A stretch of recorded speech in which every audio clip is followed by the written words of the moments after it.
Hello, hello. I was not going to do another video until tomorrow, but this is another one of those emergency videos because something happened. I think it's already been making the rounds on Tumblr, so by the time you listen to this, you'll probably have seen it, but a new article came out. It's the EW article, and this article is giving us all kinds of gold, actually. I'm going to talk more about it in later videos, and man, I gotta hurry and do that because, yeah, we're coming up on the premiere really fast. I'm gonna end up talking about stuff that isn't gonna come out quite in time or something. Anyway, the thing that I wanted to talk about in this video, though, is Daryl is going to sing in this season. And my fellow theorist sent me that video the other day, and I was jumping up and down, and I was also laughing hysterically. I'll explain why. But you guys, this is freaking huge. Okay, so a little while ago, it doesn't even seem like it was that long ago. I mean, it was probably a couple of months ago. Well, it was after the trailer came out where we see him with the guitar on his shoulder, because I know I was talking about it in conjunction with the guitar being on his shoulder and the music aspect of it. And I talked about how one of the I nevers in Alone was that he'd never sung out in public before, and that's one that we can't see any way that it's come to pass yet. So I said, you know, I think we still will see that in some iteration. I wasn't sure if he would actually sing or if there would just be, you know, maybe symbolically fulfilled, because it's not always as direct as, you know, when he was doing the I nevers, he was being very angry and sarcastic and flippant and all of that. And so he made it sound very, you know, on the nose, like when he said sing out in public, it was almost like he was envisioning being up on the stage and doing a song and dance. And, you know, I didn't really think they would do that with Daryl. But we even talked about how maybe he would just be helping Laurent, or, you know, it said something about maybe they come across a singer or some sort of show person. I don't know what's the word I'm looking for. Like they have an act, you know, and maybe he would just help them with that. And that's how they would fulfill it, you know, something like that. But as it turns out, he is actually going to sing. So this article is in EW. I will show you a screenshot of this. I'm just going to read you what it says. Yes, we will get to hear the stars, meaning Norman Reedus, vocal chops in the forthcoming episode of The Walking Dead, Daryl Dixon, The Book of Carol. Without spoiling too much, we can tell you not to expect the entire musical episode, a la Buffy the Vampire Slayer. Although I gotta say, it's a little interesting that they're referencing Buffy, because we've actually found some Buffy references in the show. Nor should you be bracing yourself for a big song and dance number with a top hat and tails, although that would be awesome. But it's a very familiar tune Rita's character will be crooning, and it comes at a very emotional moment in the series. Not only that, but the reason for Rita's singing is likely to make fans swoon. He did it to make his young co-star more comfortable. It turns out the song was originally intended to be a solo for 14-year-old Louis, whose character of Laurent was going to be playing the number on guitar and singing, but in talking to EW for the latest cover story, Rita reveals Louis was nervous about singing the song, so I go, you know what, I'm just going to sing it with you. Okay, so he's going to sing, and not only is, I'm sure that's going to be a very sweet moment and we're all going to love it, and we've never heard him sing before, so it'll be great. But yeah, guys, this is really huge, because this is something, if it's true that, you know, Beth is not going to come back until all of these are fulfilled. So I kind of assumed this was the last one. I said, oh, I think this is the only one that isn't fulfilled. And I kind of had to stand corrected on that. Unless anybody knows differently, we actually don't think he's eaten frozen yogurt. We had ice cream at the Commonwealth, and we were kind of going back and forth wondering if he'd had any of that, and I don't think that it showed us that. Like we would remember if it had, and honestly, you know, all of us TDers would have pounced on it. So, I mean, I think Eugene and Max were like the only couple that was eating the ice cream that we saw. But if I'm wrong about that and anyone remembers him eating it, please, please, please let us know. So it seems to be the general conclusion, or consensus, I mean, that he has not sung out in public or eaten frozen yogurt yet. Those are the two things that need to happen. But it would be very easy for them to put the frozen yogurt in this season too. So yeah, anyway, it's just a really big deal that he's going to sing, because that's something that was said back in season 4. Okay, a couple of things, guys, a couple of things. You can come at it from either direction. As I've already said, it could be that now that this is fulfilled, now Beth can return, and yeah, we got to throw the frozen yogurt in there somewhere. But again, that wouldn't be hard, right? But if you came at it from the other direction, though, too, think about it this way. This was said back in season 4. And we went through season 11. Now we're on season 2 of Daryl Dixon. So we're really talking like 9 seasons later. They're finally getting around to fulfilling this.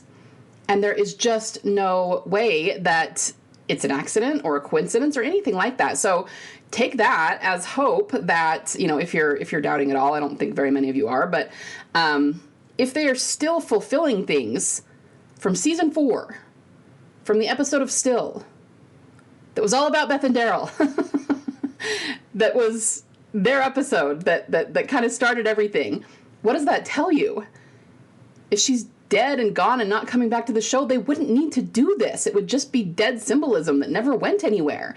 And here we are, right? So yeah, I was jumping up and down. I was so excited to hear that. And I'm even more excited than I was before for the season. Now, I also said that I was laughing hysterically. I was laughing hysterically because of their explanation for this. This is a perfect example of what I always say that the actors do, and that the writers do. I mean, the whole production does this, right? I always talk about how they have the actors who, and it's the bigger actors. It's Norman and Melissa and Andy and Denai, you know, the ones that are really mainstream, that are the main characters. They have them take credit for some of the storylines on the show. And don't get me wrong, I'm sure that they very much are helping with the storylines. Like, we know that Norman has a lot of say in where Daryl goes. And I'm going to actually talk about that later, because that was part of the whole conversation I had with my fellow theorists a couple of days ago. So I will talk more about that. Actually, one of the things that came out in, it might even be this article, or maybe it's not, maybe it's the other one. It actually talks about how they gave Melissa a lot of say in what went on in Daryl Dixon season 2, in terms of Carol's arc. You know, they listened to what she thought about it and used a lot of her ideas, and she actually had a lot of say in what it ended up looking like in the second season. So anyway, the point is, yes, of course, these actors have helped determine where their character goes. But there have just been certain times, especially when there's really heavy symbolism, that there's just no way that they came up with that out of the blue and pulled it out of the air. So I know that I've had many examples of this over the years, but one that I always think of is Beta's death, right? When they finally killed Beta, which was in the finale of season 10, I believe. They stabbed him through the eyes. And they talked about how both Ryan Hurst and Norman Reedus came up with that and helped choreograph it and all that. And again, I'm not saying they didn't. I'm not saying they're lying through their teeth. They probably did help. But I also believe that the symbolism had to be there. And that was 1,000% Gimple or Kang or both that put the symbolism there. So I can totally see something like them saying, okay, well, we know it has to do, we want it to have something to do with his eye, because he was something of a serious character or a reverse serious character, because he had so many parallels to Beth. He was the half moon. He was the singer. He actually sang one of Emily's songs. I mean, it just goes on and on. So I can see them saying, okay, well, this, and this needs to happen. Beyond that, you guys figure out the choreography. And then they come on and say, oh, well, these guys were the ones that came up with that death. But you see how it's just a little bit, it's not untrue, but it's not entirely true. That's what I think is going on here, too. Okay. There is no way that this was just something that Norman decided to do. Okay. I don't believe that. I was laughing hysterically reading that, going, no way in hell. I mean, they've been planning this for a long time. And I can see them saying something like, okay, we need to come up with somewhere that Daryl sings so that we can fulfill this. And then Norman says, okay, well, how about this? You know, so in that sense, he really may have had a lot to do with what it looked like in the show. But this was planned for a long time. The symbolism is there. They are fulfilling something they said in season 4, and it has to do with Beth, and now we're going to have him sing. And wow, that is just so exciting and so satisfying, and I'm so excited. But yeah, and so I'm really looking forward to the scene, and like I said, I was just jumping up and down. It totally made my day.